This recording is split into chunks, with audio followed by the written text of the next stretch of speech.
Flex your business with an American Express Business Gold Card. You'll earn 4 times membership rewards points on your top 2 eligible spending categories, like transit and electronics, each month, on up to $150K in combined purchases per year.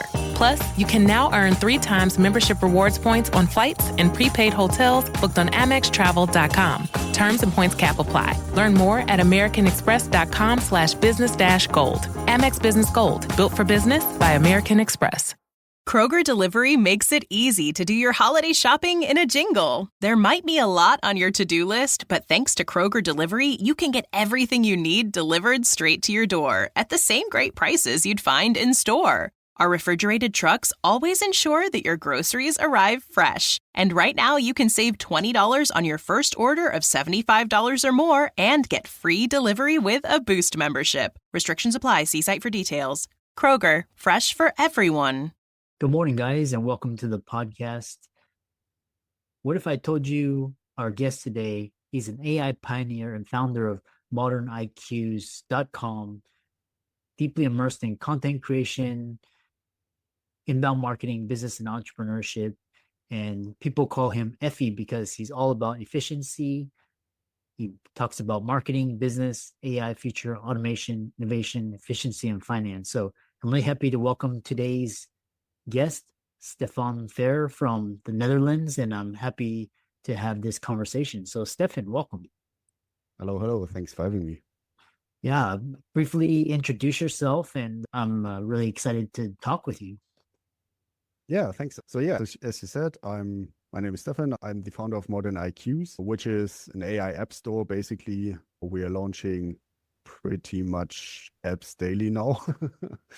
And a lot of stuff is for free and so on. Yeah, we've been focusing on reducing work for entrepreneurs, especially in the content space for small business owners. We have some very time-saving tools, what they can use to fill up their restaurants and so on. Yeah, interesting. Yeah, and when we talk about it, talk about just when you have clients come to you, what is your value proposition, and what do clients come to you for? You also speak and blog about the future of work, society, and AI. Mm-hmm. So, well, our clients usually currently come for pushing their website. So you have to imagine since recently, it's possible to have a website with a lot of high quality content. And that was not possible before. We're talking about every business has a website now, but if somebody in Amsterdam is searching for best chicken teriyaki, Amsterdam, and everybody has a website, every restaurant has a website, or every cocktail bar has a website.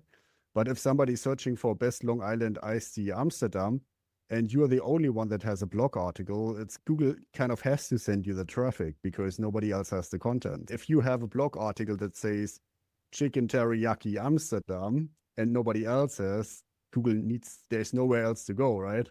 So that's what people come for currently. It's a restaurant owner that has not enough guests, or cocktail bars, or like any kind of local business, basically.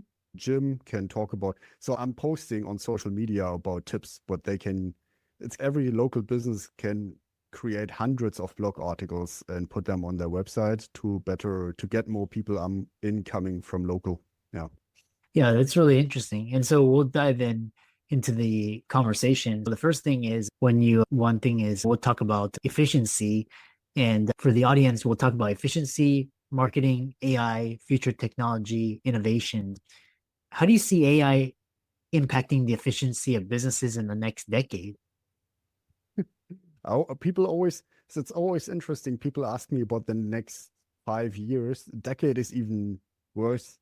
I cannot predict the next 2 years, but I would say robots are going to look. There's two major parts, I think. One is software for knowledge work, and one is robots for everything that is not knowledge work. And I guess knowledge work is the first. There's already parts of the US, for example, where they are facing a little of economic crisis locally, because places where you have a lot of call centers or support people working in whatever kind of support roles are getting replaced by AI now already.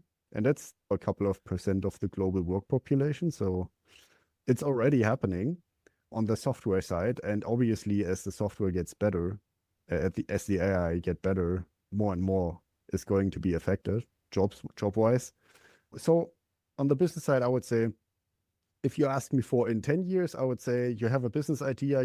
If you still have the business idea, I don't know, maybe you're developing it with AI, and then you just tell the AI to start, and they're going to roll out everything and build everything and distribute everything. And it's like you probably don't have to do anything anymore. But maybe I'm affected from my one. So what we're doing is we're focusing on one-click solutions, right?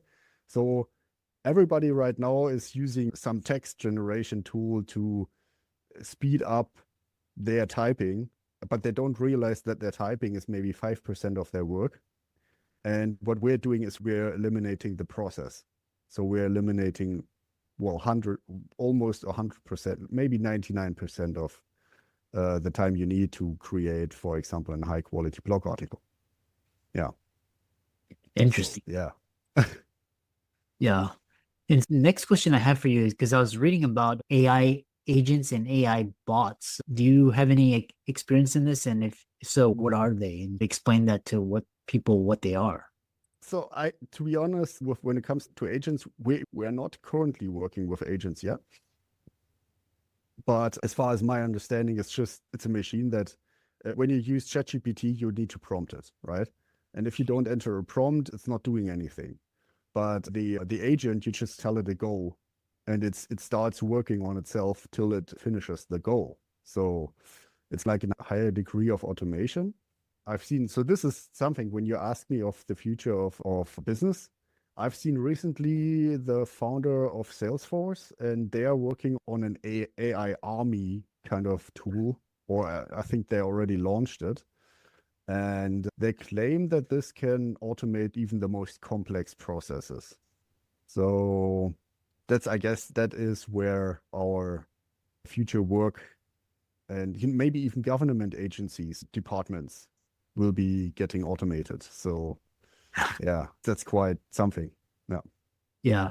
Because I was listening to this podcast the other day, and it was talking about how it was just an experiment, but a AI agent was spun up, and it went to Twitter, and it was able to coordinate getting some seed funding from A16Z. And then they were able to use that to create a token and create like $1 billion worth of value. And they were just talking about the implications of that. I haven't heard about that one, but send me the link afterwards. Sounds interesting. Yeah, it was interesting. And so my next follow-up question is, when you talk about AI, how can businesses ensure that their use of AI aligns with principles of fairness and transparency? And what are some of the most exciting AI innovations you've seen recently, and how do they inspire creativity? That was a lot in one thing, one go. So with the fairness, to be honest, I'm not too deep into how business can ensure theirs. We're trying to make sure that we are on the safe side when it comes to fairness and everything. I've recently had an idea. I'm the one advocating for a stop or a slowdown in development in AI, because look, we've created an app. When you use our app, one employee can do the work of 1,000 employees that are trained on using ChatGPT for this job. So just to say in advance, I'm usually someone who's saying, let's slow this down because this is like crazy already. But recently obviously then I'm thinking about the advantages, and there are many, of course, when it comes to health and so on. But I had some if somebody from SpaceX is watching, just by the way, listen now. So I had this idea, when we have a more potent AI system, that we take it to really crunch down everything we do in engineering globally. And then we let it figure out a part set of, let's say, 200 parts. And those 200 parts you can use to build anything, right? So you think about this like Lego, right? So you can push together Lego parts to build a car, to build a rover on Mars, to build a house. If you don't need it anymore, you take it down and stick it together to something else. This kind of stuff, right? And so that's something the AI system is powerful enough to really look at something we do on a global scale and just figure out, crunch it all down. So that way, then just think about you would need maybe 10 factories, exactly the same factory, but in different sizes to put out different parts. And then you have 2,000 parts and you can build a planet with this. So that kind of stuff is something where I see the upside because we just couldn't do it ourselves. Yeah. The other question I have for you is talk about future and technology. How do you envision the future of work with the continuous integration of AI and other technologies? I'm thinking about this a lot. I don't have an answer to the will there be jobs anymore. But we are. Let me. So we've been actually thinking about what we're doing once work is gone, just in case, because I'm still more on the work will be gone side than on the we'll find new job side. I'm not sure. Maybe I'm wrong there, but I think the future of work, here's something interesting. There will be UBI, Universal Basic Income. That's what I think. And you will get paid. So one interesting thing to do this, one interesting way is not to just give people money for nothing, but for social activities. So that I think in the future, it'll be more like there needs to be a reason why you leave the house, assuming that you still have a biological body. I'm not sure. But that's the more distant future. But the thing is really, so let's say you get paid if you go somewhere in the morning to walk and socialize with people, right? And talk with people and avoid mental issues and this kind of thing. So that's something what we think is quite a smart idea. So that's not work, but you don't get paid if you don't do something, right? That's something, I think. Yeah. Yeah. And again, I was listening to some YouTube interviews where they were talking about in the future, jobs are going to be not a necessity, but a choice, and talk about just how we move from like energy and food abundance. And now we'll move into a monetary abundance where people are not going to live to work. Money is just free flowing. This can be really interesting with these AI agents and AI bots. And we're just talking about like the ability to spin up new governments or new corporations and autonomous agents. My next question for you is, skills do you believe will be most important for professionals to cultivate in an AI-driven future? Also, look, I wish I could give some I wish I could give some answers where I know they are going to be valid in 1 year. So currently, I think it's not that I think we are already past the stage where you need to learn how to prompt those systems. I think we are coming to the stage where, look, just like OpenAI, you have the app on your phone and you just talk to it, right? You just ask a question, you conversate with it. And so I think we are already past the prompting stage, but we are not past the use. So if you don't use AI, you don't know what to use AI for. If you use AI, you will very quickly. So when I don't know how it is about you, but when I started using ChatGPT, I was like, what can I do with this now? And then I came up with one thing, with another thing, and now I'm using it for a quadrillion things. Yeah. So yeah, I start using it is like really the thing, right? And start learning how it's performing, how good it is on what you throw at it. That's important as well. Don't trust it. Yeah, check your content when you create articles, please. Yeah, it's a tool, and it basically just gives you more information to think, and it can help you talk about because I use ChatGPT a lot for content creation and brainstorming, I use it as an adjunct to a Google search. But what about using ChatGPT for automation? How do you do that? Well, we are writing code with it, right? Yeah. We have inside our systems, we are running on ChatGPT or on OpenAI for some parts of apps running on OpenAI. So this is basically something I'm using ChatGPT mostly as in its own interface. So I've never used many add-ons or so on. We're building our own apps. Yeah. Yeah. Then the other question I have for you is in this area of innovation, and how can companies foster a culture of innovation that embraces AI while also encouraging human creativity? So one thing is everybody right now is trying to train their employees to use those systems. And they are coming up with own apps as well. A lot of companies do. But really, if you like, what we're focusing on is one-click solutions. So one-click solution basically means, so if you create a blog article, it's taking 20 hours. If you do it with ChatGPT, it's maybe taking 4 or something. And with our system, it takes 10 seconds. The creativity part comes into play where you can think about new content ideas or learn something new and develop new content ideas alongside your learning, or realize them instantly the rest of the time, right? So you can spend most of your time on creativity and developing ideas, which I think in the future is going to be, the future anyways, I think. As long as we haven't artificially generated creativity, which I hope it's never, I don't know. I actually don't know.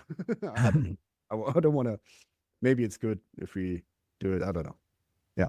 But like, it can save time, right? You can learn and you can do something in your time and then just press the go button and things will take place. Yeah. Yeah, interesting. How can people find out more about you and reach out to you and learn about the work that you do? Okay, so for everybody who's having a website, you should blog once a month. And because if you blog once a month, Google sees that there's something happening with your company and they'll send you more traffic. And if you want to blog once a month, our tool is you can create 1 article for free per month. And it doesn't take time and it doesn't take money, so you should do it if you don't have a team doing this kind of stuff. This is moderniqs.com, but I'm on social everywhere. Like recently started my first Blue Sky account. Follow me on Blue Sky. Oh, yeah. Yeah, I love that. The other question I have for you is just you sparked this. Another question was because you said if you blog, but most people that are bloggers that I know have switched to newsletters. And then the other thing is if you consistently have website to your or traffic to your website, do you need to still blog or is that or can you just if people are searching you and going to your website, does that count as traffic or how does Google see that?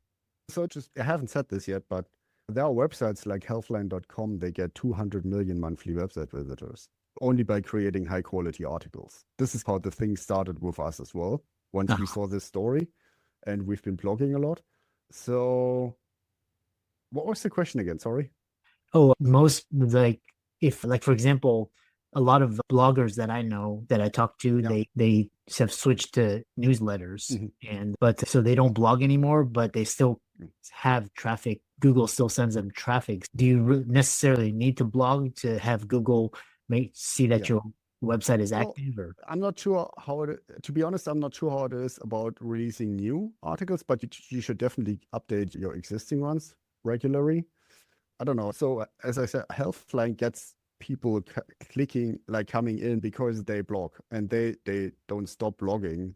So what you're supposed to do is create new articles, update the old ones and send. Just do everything you can when you can automate it. Yeah. Yeah, it's interesting. Yeah, thanks so much for coming on and thanks so much for an insightful conversation. Yeah, thanks for having me.